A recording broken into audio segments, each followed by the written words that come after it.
So people keep saying I've got more bikes than Halfords. Let's go in and see.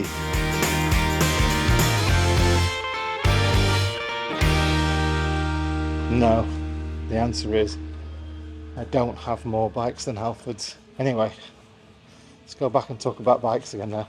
So I thought I'd make a video for anybody who's thinking about getting an e-bike.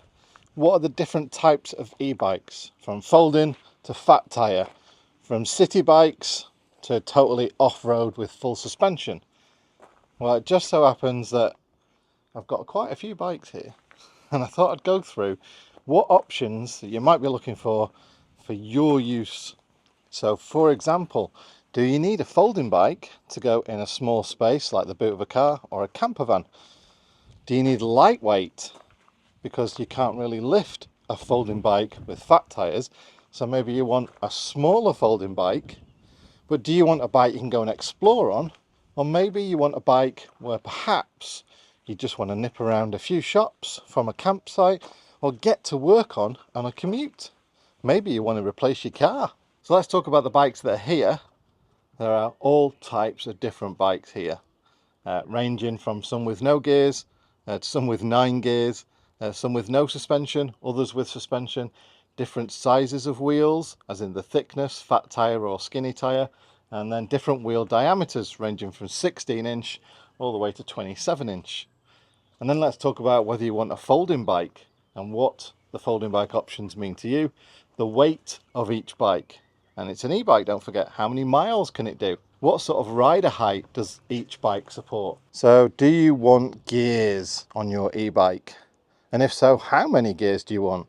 Do you want no gears, 3 gears, 8 gears, 9 gears?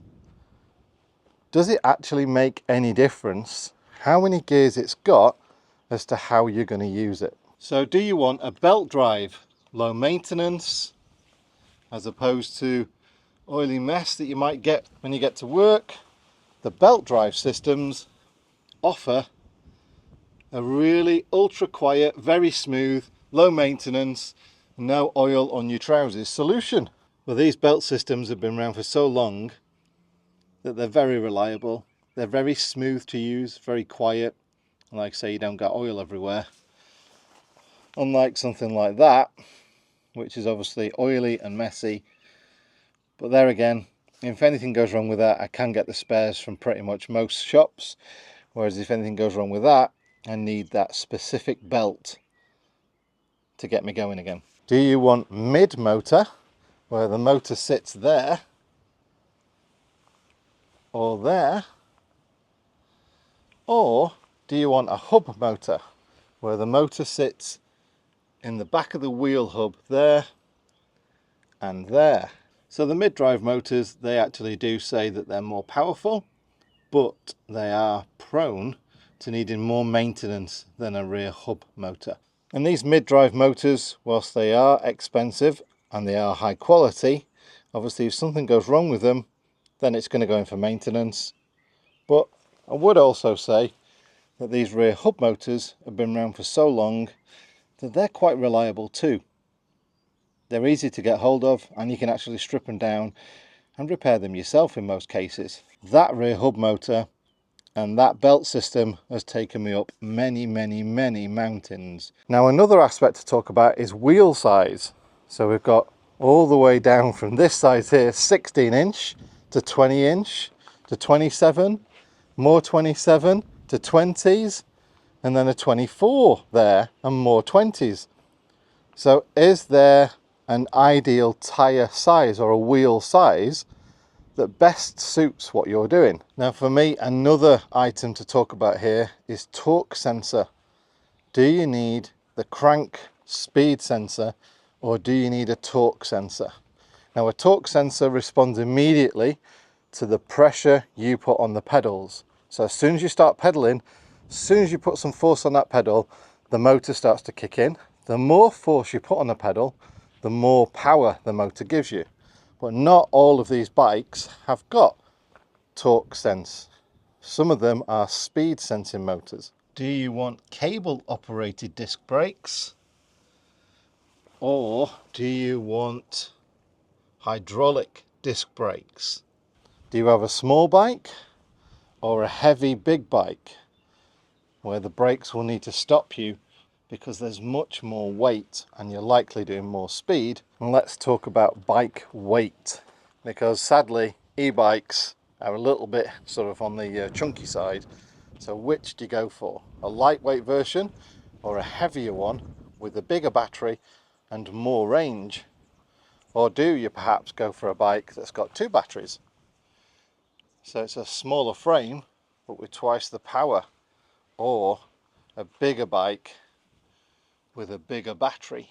Or maybe you go for a fat tire bike with a slimmer frame. And as far as charging, most of the time there's a port in the side where you can charge like that. Or if you take the battery out, then the battery slides out usually from part of the frame. That one comes out from the top, and there's the Gin X where it comes out from the bottom. Some of the folding ones come out from the middle of the frame. Well, this one, for example, the battery is actually in the seat post, so you can charge them in situ, or you can take the battery out and charge them, you know, in an office or house or wherever you've got mains power. So another thing to consider is the display, and some of the displays are built in and some are external. Some give you a lot of information or are nice and discreet. How much information do you want to see about your speed, about how many watts you're using, what sort of power mode you're in?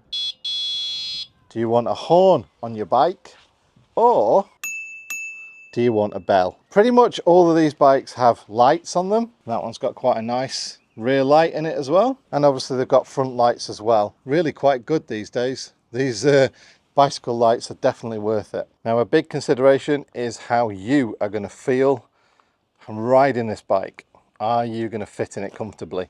Is it tall enough or small enough? Are you going to be able to put your feet on the pedals to get enough power to cycle to work without falling over when you get to some lights? So it's worth checking out the rider height of each of these bikes. And like I say, each review video has got that rider height details in them as well. Now, all these bikes I have reviewed, so there'll be links down in the video description where you can see the full review on each bike. Now, if you are thinking again about a commuter bike, you're probably thinking, that looks a nice bike there. And yes, that is an amazing commuter bike from Hemiway, but that is 3 times the price almost of that one. So do you want something in the middle, which is this one, the Engwe P275 Pro? Much like those two, it's a city bike. It doesn't fold. They've got quite long range, and this one is around about 1,700 quid, but they have got offers on at the moment, so it's always worth checking out the offers as well. There's also this newcomer, the MyRider 24. This is a city commuting and sort of like, you know, canal towpath or bike trail bike as well. This one, however, has got a folding headstock and folding pedals, which means it can get very, very, very slim in its profile. The front wheel comes off, so that one actually fits in the back of my camper van, even though technically it's not a folding bike. Now, we touched on it briefly before, and it is the debate over fat tire or thin tire. So do you want 20-inch wheels, 24-inch wheels, 26, 27-inch wheels, and do you want regular road tires like these have got, or that's got, or do you want fat tires? Because if you're not going off-road on sand in very rough gravel and mud, you'll probably find that these skinnier tires, it's still around about 2 inches wide as opposed to 4 inches wide for the fat tire, that the 2-inch wide tires will give you 95% of the same kind of access to the same areas as the fat tires will get you. But what I would say is don't discount fat tires because you think, oh, bigger rolling resistance, heavier bike, you know, it's not going to be as efficient, it's going to use more of the battery up faster, because, well, there's more comfort in it. You can go more places, you can explore more places, and the batteries are bigger because they know the bikes are heavier. One thing you might notice is that the handlebars on these models are all very different. Some are completely flat, some have a very slight sort of curve on them, so some like that have a really good headstock where you can make all sorts of different changes to the angle, whereas others have got like a little cap on the top that you loosen the cap and set the angle there. So how are you going to ride the bike? Is it going to be long rides, commuting or recreation? Do you want to sit up or do you want to sit further forward? Do you want a nice comfy, just kind of leisurely ride out and riding position? Or perhaps like this bike, do you want like a racer position where you sit quite forward like a racing bike?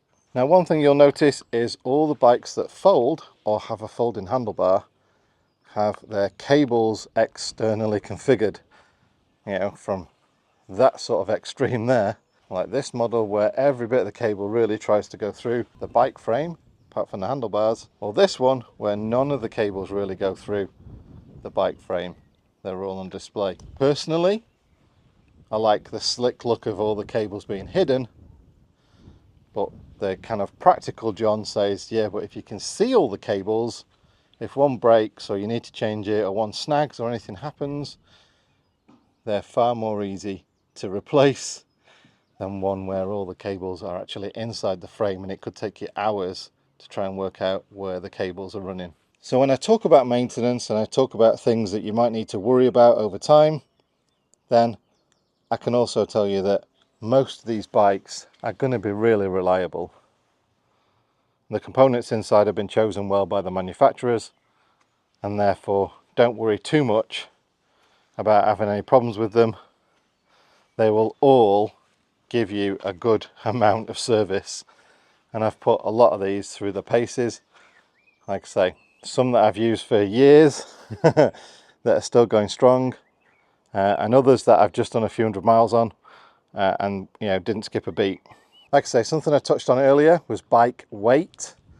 Now the weight of the bikes on show right now range from about 19 kilos all the way up to 40 kilos. A heavier bike carries a heavier rider. A bike like this can carry 180 kilos of rider and rear rack weight, and a bike like this can only carry about 130 to 140 kilos of rider and rear rack weight.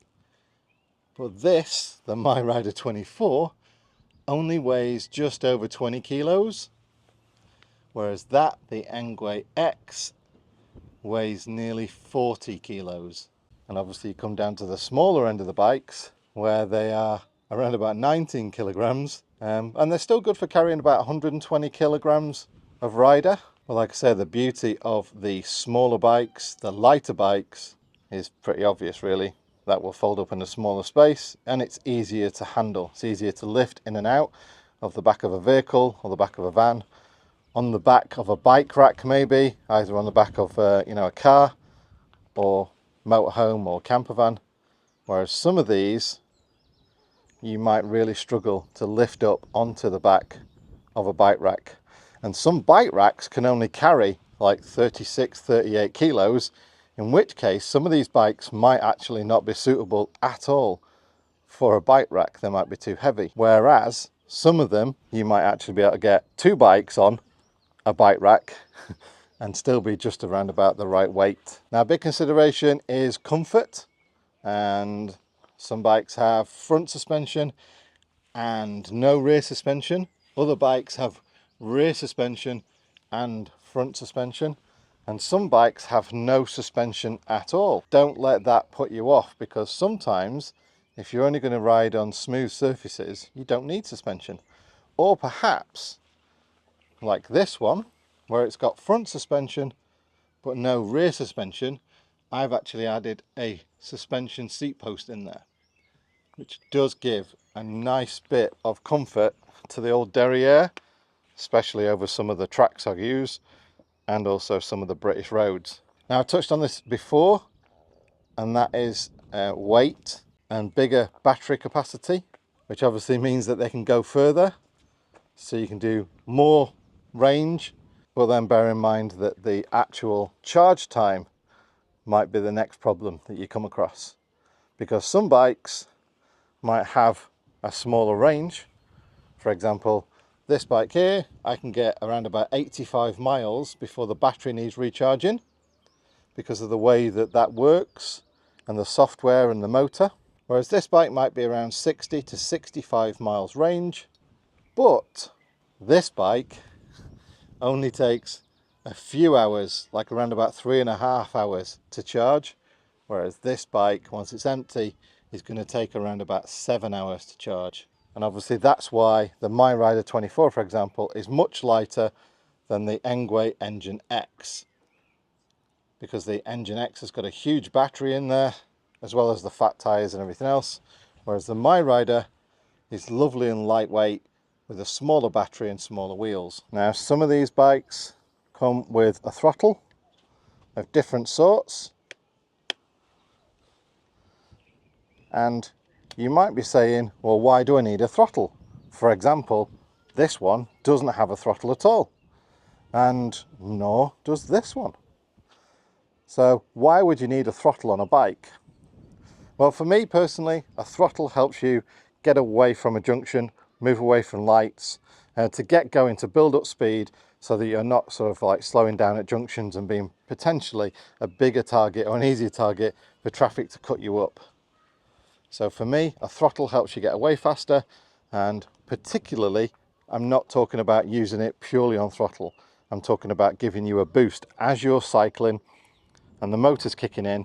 Sometimes these are configured so that if you hit that throttle as well as cycling in one of the decent sort of cycling assistance modes, that as you hit that boost mode, then it's almost like you're doing sort of like full power on the power assist. So it gets you going faster, and then you can come off the boost mode, get to your normal pedal assist mode, and then carry on. So for me personally, yes, I do think the throttle bikes win over the bikes without throttle. And obviously let's talk about rider height. Which bikes are the best for your height? Some of them, for example, have only got a slight amount of adjustment in the handlebars and the seat. For example, this one, you can't adjust the handlebars any higher than that, but you can take some of these little sort of staging blocks out there and lower it. And the seat you can higher. In fact, it's even got a little lever so that as you're riding, you can adjust the seat height up and down to get the better power behind the pedals. You know, from either setting off from the lights, you just lower it like that, or then you get going and you're going down the road and you want more power in your pedals and you raise it up. But again, not a great deal of height. Whereas some of these bikes, even though it's a small bike, you have got an adjustment there on the headstock, so the handlebars will go up much higher than this, and the same with the seat.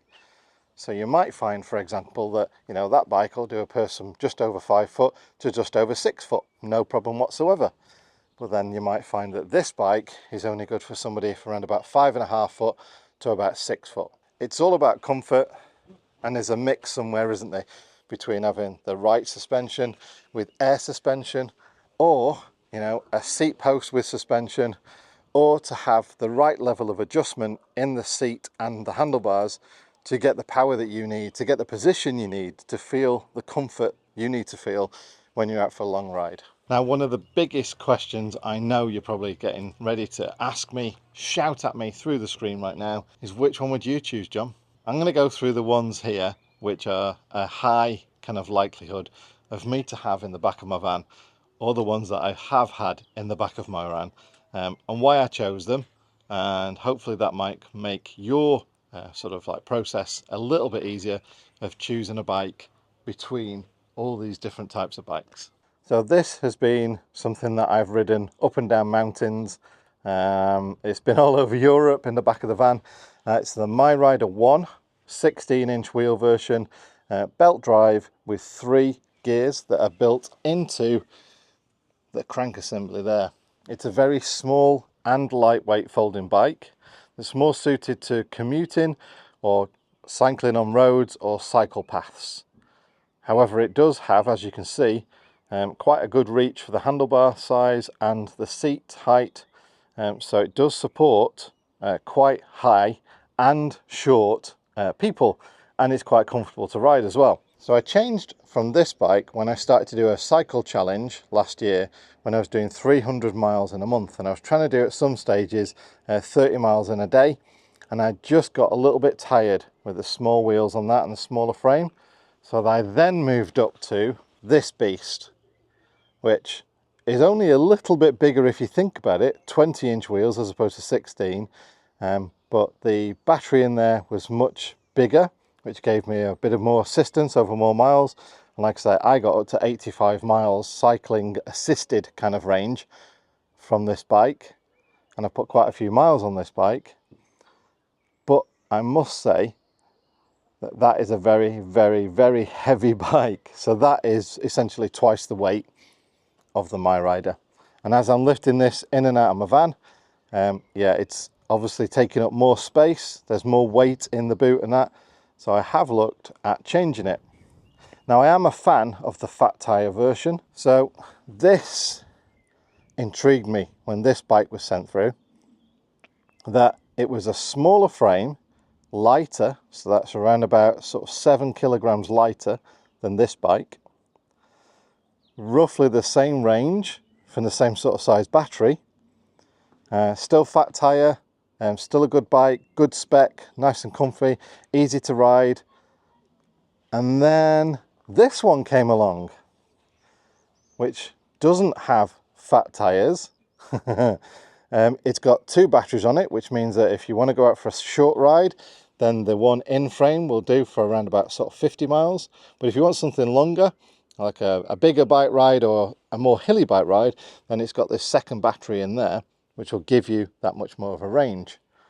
And I found that quite a comfortable bike, and it's kind of lightweight as well. If you take off the additional battery, that one then becomes only a few kilograms heavier than that one. So for me, I'm either cycling somewhere like a pub from wherever I'm parked in my van, and I'll probably go out and do 10 miles, stop at a pub and do another 10 miles to get back or whatever. Or I'll go up like the Monsell Trail, a big bike trail, sorry, and I'll go end to end, right, sort of like back to back from where I've parked. So my average bike ride has turned into sort of 20 miles to 30 miles. And that's what I like. I like a longer bike ride to get out and explore, because that's what I like doing in the van. But I appreciate that it takes a lot of effort to drive around and see things in the van, and you can't really go every place. So I've kind of using a bike as a sort of an adventure extension machine, vehicle if you like, from exploring in the van. So for me personally, a bike is an ability to go and explore places that I couldn't get in my camper van, or that perhaps I just want to explore at a different rate, different pace than being in the camper van. So that's what a bike means to me. Why have I got an e-bike? Knee injury, basically. So I'm not using an e-bike like, you know, max power, so I can just ghost pedal or, you know, use throttle. I'm using an e-bike so that on the real tough bits, or after a few hours of cycling, when my knee hurts, then the e-bike helps me with that. Either by having a moderate assistance level all the way through the cycling sort of route, so my knee doesn't get to the point of hurting, or by getting to the point of going, you know what, I've done, you know, 20 miles now, my knee's hurting a little bit, I'm going to bump up the assistance to level 3 or level 4, and then it becomes a little bit easier to cycle after that. So those are the sort of personal reasons why I choose e-bikes, and obviously going through the options of type of e-bikes that I would personally choose. For example, this little fella with only a 7 and a bit amp hour battery and a 250 watt rear motor with its 3 gears built into the hub. I've ridden most of the Tour de France mountains on that bike. I've also ridden up the Stelvio Pass on that bike. So don't discount the bikes because it hasn't got a range of gears or suspension or a big battery. At the end of the day, the whole thing about this is price, weight, range, comfort. Other than that, they are all going to give you the same thing. If I got friends here now and we all went out for a ride at roughly the same pace for the same amount of time, you would find most of these bikes are going to have the same amount of battery left when we get to where we're going. because they've all been designed that way. They've all been designed to do a certain amount of range over a certain period. And because some are heavier, they'll use more battery. Because some have got bigger tyres, they'll use more battery. And but because some are smaller with skinnier wheels, they'll use less battery, but they've got a smaller battery inside. So I hope this has given you a bit of an idea now to think about all these bikes in the way of really it's personal choice, personal circumstances. Some of them, yes, do have better sort of like, spec. For example, some of them have got hydraulic brakes. This one didn't have hydraulic brakes, but I upgraded to hydraulic assisted brakes. So those little things there are actually a hydraulic caliper operated by cables, which means that stops a lot better than it did on the standard cable operated brakes. Most of the other ones have got hydraulic brakes, like I say, apart from the little Fido one there, which has got normal cable operated brakes. But because it's lightweight, it still stops well. And then you can talk about things like grips. Some of these have got standard grips. Some of them have got quite nicer grips where it's a bit of a palm rest on there, like that, or like that. But you can also change them. This one didn't have these grips on. I've changed that. So they've got a nice palm grip now with a bar end.